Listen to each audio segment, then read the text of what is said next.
Serious, what's your true supernatural/unexplainable, downright creepy story? When I was a kid, my mom and grandparents took me to see a play about prisoners set in an old jail that was now a tourist spot. To child me, the actors were too realistic and I started crying and we had to leave.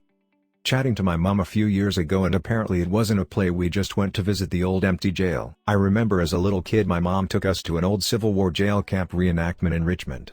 As you can imagine, it's probably pretty hard to grasp all of these concepts as a 5-year-old that basically only knows Lego and stick fighting. So we get there and all these men are sitting around the jail and one gets up and runs and the guards fucking shoot him in the back and all of us kids freak the fuck out because we have no idea what is going on and mom rushes us off. Great idea, mom, thanks for that traumatizing childhood memory. My roommate and I lived in a 100-plus-year-old farmhouse. Many strange things happen there, but there is one story I tell the most. One day we were watching TV in the living room on the main floor. And suddenly we heard a loud crash, glass breaking, and felt the floor shake in the ceiling above us. We both ran upstairs and could not find one thing out of place. I don't think it's supernatural, but it was creepy. My mother died suddenly 3 years ago, 8 days before the birth of my son. There's a picture on the wall of my house of her and he knows it's grandma. My dad is still in that house but we have never visited, partly because I have a mental hang-up about going back there and partly because of the logistics. It's an overnight ferry. Dad visits us often and I will go back there soon. Anyway, my son has never seen the house and I've never shown him photos of it. He hasn't been to the village, the area, or even the country, France. I was showing him Google Maps last week and the thing you do with your phone or tablet where, if you move the device, the field of view moves with you. So I'm showing him our house, his other grandmother's house, his school, etc., and he gets it and has a play. My dad lives in rural France, so the Google car hasn't done a pass of his street to my knowledge. I decide to check and it's just been done, so I drop the pin and open it up. The view opens with the house over the street, so I start to move it and my boy shouts, "Grandma's house." A bit taken aback I ask, "How did you know that?" Because it was. Bit teary, so I ask him to point at the window and say which one is the kitchen, and he puts his finger on it straight away. "Which room does Daddy sleep in?" Again the finger on it straight away. "Which one is Grandma's?" He points to it and says it was that one. Loads of rational explanations, etc., but it creeped me out. We had a computer room in our house that was at the end of the hallway. So I went down the hall to use the bathroom and I could see the glow from the computer screen dimly lighting up the room. Then it looked like someone walked in front of it and cast a shadow on the wall.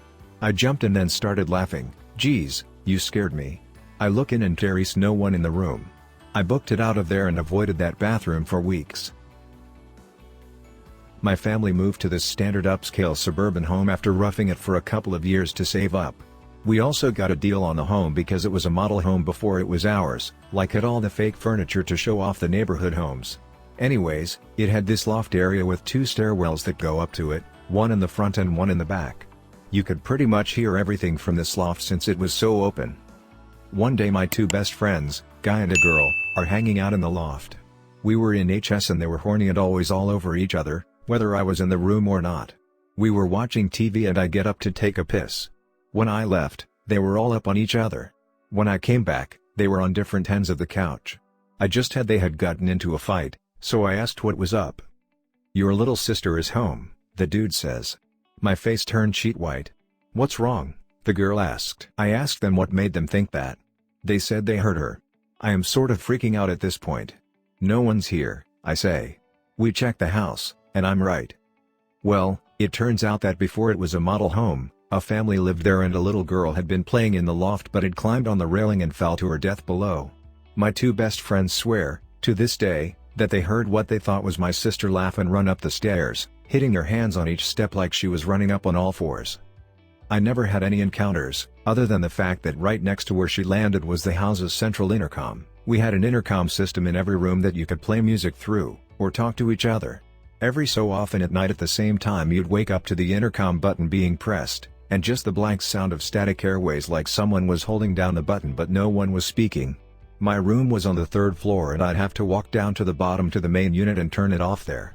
I always thought I'd see her. When I was in 5th grade I was walking to the bus and it was just breaking dawn. I had to walk about a half-mile down a back road with woods lining either side. About halfway down I was surrounded by about 8 or 9 dogs, not wolves, but like actual different breeds of domestic dogs. They didn't make a noise, but they blocked my path in a half circle. I was terrified and ran back home, and when I looked back they were gone. When I think back on it, I hope maybe they were protecting me from an unknown danger down the road that morning. Who knows? Last year I was staying in a hotel with my mom. One of the nights as I was laying in bed I noticed a human silhouette maybe 2 meters away from me. I figured it was just a shadow, so I tried to ignore it, but I couldn't. I turned the light on and obviously it disappeared, but when I shut off the lights again it came back. I tried to convince myself that it was just a shadow, but trust me when I say there was nothing in that room that could have made a shadow like that. I looked around the room several times. It also occurred to me that the shadow weren't there the previous nights, and nothing had been moved around. It looked just like a human silhouette. I never believed in ghosts, but right then and there I was terrified. I was too scared to look at it, so I turned around and eventually fell asleep. I told my mom about it the next morning and she just shrugged it off. She said I was just imagining things. Fair enough. That shadow weren't there the next night? Or the next? A few days after we had gotten back home, my mom was doing something in the kitchen and I was just sitting there studying. Without turning around, my mom said, "Do you remember that shadow of a person you saw at the hotel?" I said yeah. My mom just said I saw it too. My blood turned to fucking ice. Mom didn't want to admit that she also saw it. I thought that she was sleeping, because she didn't want to freak me out. I'm convinced that if ghosts exist, I saw one that night. My mom thinks it was the ghost of her best friend, who had committed suicide just a few days prior. Mom had spent hours earlier that evening writing her a long letter for some kind of closure. Maybe her best friend also wanted to say goodbye. Visiting my grandparents' house in Japan, I went to use the bathroom, but it was locked. We opened it up and no one's inside. My auntie grew up in that house. She woke up one night with a boy standing over her, looking at her. She also couldn't move, so it could have been sleep paralysis, but when she woke up, her heavy as fuck bed was moved to a different part of the room. I guess it's not incredibly scary or anything, but it is weird. When I was about 12, our family moved into a new house, new to us, actually quite old. It was in our same village but down a different lane. Part of it used to be a bungalow, so my room and my sister's room were on the ground floor, down a long hallway. All of the ground floor had walnut flooring and there was a Persian rug outside the door to my room to avoid cold toesies in the morning. Every night, around 11 or so, I would hear footsteps walking at a fairly slow pace right down the hall, from the end guest suite up past our rooms and away down the hall to the living room. I was always in bed when I heard them, and so was everyone else. You know how you can tell who a family member is by the way they walk up the stairs, or open a specific door? I knew it wasn't anyone in my family. Plus, it was the sound of outdoor shoes clacking on the wood, and everyone in my family wore slippers inside the house. I would hear the footsteps start, fairly loud on the wooden floor, way down the hall, come up past my sister's room, and then there would be a pause, while whatever it was walked over the rug. You could hear the gap in the footsteps, about 3 seconds, then they would start again on the other side of the rug and fade out as they walked down the hall away to the living room. Then they would come back, same footsteps, break across the rug, resumed on the other side. I don't remember ever feeling scared, but I never ever went out to see what it was. I would fall asleep to the sound. It would go on for a really long time. It stopped about 3 or 4 weeks after we moved in and I never heard it again. I didn't really think about it much after it stopped, but I've never forgotten it, and as an adult it makes me shiver to remember it. I'm home alone one day. It wasn't dark or spooky or raining or anything. It was the middle of the day and I had just gotten home from work. Now, I shit with the door open when I'm home alone, since why the fuck not? I'm doing my business and browsing Reddit as per tradition when I hear my laundry room door open and slam closed. Odd, it's only 2 p.m. and my parents don't get home from work until at least 4. My sister was at school but maybe she left early. I yell hello and reach over and close the door so that whoever is home doesn't have to see me shitting. I hear some footsteps walk into the living room then just stop. I yell again but no response. My dad listens to audiobooks a lot on his phone, so I figured he walked in with earbuds in and didn't hear me. I finish my business up and walk out to see who was home and no one was there. I kept yelling around the house but there was no answer. I walked outside and it was just my car in the driveway. I started to panic a little bit since my laundry room door is quite heavy and is very loud when it closes, so there was no way I misheard something. I searched the whole house, looked outside on the patio, side yards etc. Nothing. No one was there. I then got this huge feeling of fear and bolted back inside and just sat on the living room couch waiting for something to happen. Nothing happened. No noises, no sounds, no doors opening. Nothing. I eventually got up and went back to my room and never heard anything again. It would have scared the shit out of me had I not taken care of that problem beforehand. Creepy depends on your perspective about it, but lost time. My brother was helping me across the country. We borrowed a van and loaded everything up for the last trip. Just before we left, I checked my watch and called my GF that we would be hitting the road soon. My brothy checked the kitchen clock but only told me later he did. We set out but couldn't do more than 80 kilometers per hour because of the load. When we took the off-ramp of my new city, my brother told me he couldn't remember the trip. When I thought about it, neither could I. We both thought we were tired and thought nothing of it. However, when we arrived at my new house, my GF asked if I broke the speed limit because we were almost an hour early. When retracing the route, my brother and I both agreed that we can remember passing a certain gas station and nothing thereafter, until the off-ramp. To this day we have no clue what happened during that hour we're missing or how we could have traveled that fast. Not with any car or van at least. Now at the beginning I wrote we both independently checked for time. This is important for us because one time source could have been wrong but not both. Also I called before we left, which limits the time we could use to travel. Since then we have never experienced any weirdness like it or otherwise. I don't have any weird memories or dreams, no pieces of metal lodged under my skin, etc. Just an hour I lost. When I was in high school, my uncle would throw me a couple bucks to help babysit his kids with my aunt. They lived in a 2-story house by the water, nice area. The kids were about 3 and 6, respectively. One day I was sitting in their den on my phone when I started to hear a baby crying. Thinking it was the 3-year-old, I headed to the bottom of the stairs to check and see if my aunt was up there dealing with it. I called for her a couple times with no response. The baby kept crying.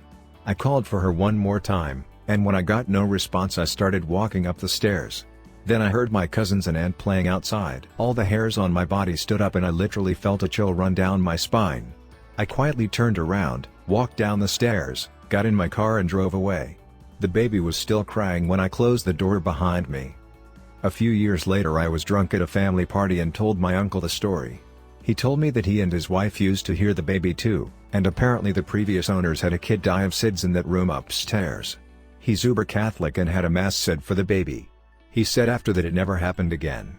Still gives me the willies when I talk about it though. I was invited to a sleepover at my friend's house when I was 9 or 10. It was in a crummy, crime-ridden part of town, and I was already apprehensive about the whole thing. Turns out my friend planned for us to sleep in tents outside in the backyard. We go to sleep and I unexpectedly wake up in the middle of the night. All my friends are gone from the tent. Freezing cold and absolutely terrified, I look around the yard and eventually enter the house. None of the doors are locked and for the life of me I can't find a living soul. I'm practically all alone, scared shitless in my pajamas. I find a phone and call my mom. About 15 minutes later she picks me up and takes me home. Later I found out that my friends had moved to a different tent in the yard without telling me. In my panic during the night, I thought they had all disappeared.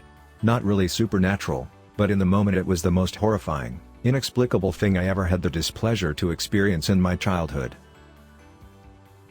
When I was a baby we lived in a big old manor house with my grandparents. One day my dad woke up in the middle of the night to see what looked like a ghost of my mum on top of the bed screaming and trying to get into my mum's sleeping body. It freaked him out so much that he refused to ever go back to the house and we moved out. When I was about 6 we had moved out and had our own apartment. One morning just after we woke up my mum went to make a warm cup of milk for both of us. It was winter, and the lights were off in the room but were on in the corridor. I can remember vividly seeing the dust come together and a ghost in the form of my mum but dressed like sure was from the 1800s came together and walked out of the room following after my mum and not acknowledging me in any way. It was the most surreal thing that I've ever seen and I still vividly remember it. My grandmother, who died before either my sister or I were born, was a huge Scrabble player and actually won our regional Scrabble championship for the Midwest United States. When my sister was very young my parents got out my grandma's old Scrabble set to show her how to play, even though she was too young to spell anything over 3 or 4 letters. The game Scrabble starts by each player pulling 7 tiles from the bag. My sister, who I will remind you was very young at the time, pulls out 7 tiles and says, "What does EILOARS spell?" My parents look at the letters and realize that my sister Rosalie, who was named after my grandma Rosalie, pulled her exact 7-letter name from my grandma's Scrabble set.